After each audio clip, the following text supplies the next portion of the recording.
बिस्मिल्लाहिर्रहमानिर्रहीम रब्बि इश्रह ली सदरी व यस्सिर ली अमरी वहलुल उक़दतम मिन लिसानी यफ़क़हू क़ौली। फातिमा ज़हरा सलामुल्लाह अलैहा ने वो इमाम हुसैन की कमीज़ बीबी ज़ैनब के हवाले की है। और ये जो कमीज़ है जो बीबी फातिमा ज़हरा ने बीबी ज़ैनब के हवाले की है, ये बड़ी तारीखी कमीज़ और बड़ी मुक़द्दस। रवायात में मिलता है कि 11 हिजरी को जब बीबी की शहादत होनी थी, उससे 3 दिन पहले बीबी फातिमा ज़हरा ने इमाम हुसैन की कमीज बीबी ज़ैनब के हवाले की और कहा कि एक वक्त ऐसा आएगा जब जालिम और जाबर लोग मेरे बेटे को शहीद करेंगे, तो उस शहादत से पहले ये कमीज मेरे बेटे को तूने पेश करनी। और ये जो कमीज थी, ये कमीज थी हजरत इब्राहिम की, और ये हजरत आदम से लेकर मुख्तलिफ अंबिया के पास ये रही है, और इससे अंबिया तबर्रुक करते रहे हैं और इसे मुकद्दस समझा जाता था।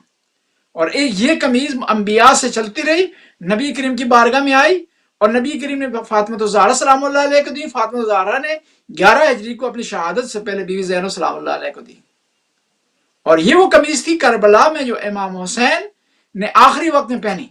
और ये वो कमीज है जिसके बारे में इमाम हुसैन ने कहा, या उख्ते या आतीनी बिथौबिन अतीक, के ए मेरी बहन मुझे आप पुराना लिबास ला कर दें। तो बीबी गई, एक संदूक था, उसमें से इस कमीज को निकाला और इमाम हुसैन को पेश किया। और बाज जो है वो जाकिरीन हजरात जिक्र करते हैं कि देखिए इमाम हुसैन जो मदीने में अपनी वालदा से, अपनी माँ से नई कमीज जो है मांगा करते थे, आज करबला के मैदान में मजबूर हो गए हैं कि पुरानी कमीज मांगे।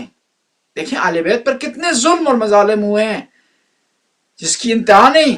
और शिया हमेशा दिफा करते रहे आले बैत का, और शिया ने आले बैत के दिफा के रास्ते में कुर्बानियां दी हैं, जान फशानी की है और जुल्म से हैं, ताने दुश्मन के बर्दाश्त किए हैं, लेकिन आले बैत के रास्ते से शिया पीछे नहीं हटा और आगे बढ़ता रहा है। सऊदी अरब के एक आलम दीन थे, उन्होंने बड़ी प्यारी बात की। उन्होंने कहा कि क़यामत के दिन शिया एहतजाज कर सकते हैं, दलील ला सकते हैं, दावा कर सकते हैं कि हम वो हैं जिसने नबी की आल की खातिर अपना सब कुछ लुटा दिया, कुर्बानियां दी, और नबी की आल की खातिर हमने जो हमसे हो सकता था हमने किया, शहादतें पेश की। बस ये जो कमीज है जो 11 हिजरी को बीबी ज़ैनब सलामुल्लाह अलैहा को मिली है, उन्होंने अमानत के तौर पर रखी और करबला में इसको पेश किया इमाम हुसैन को।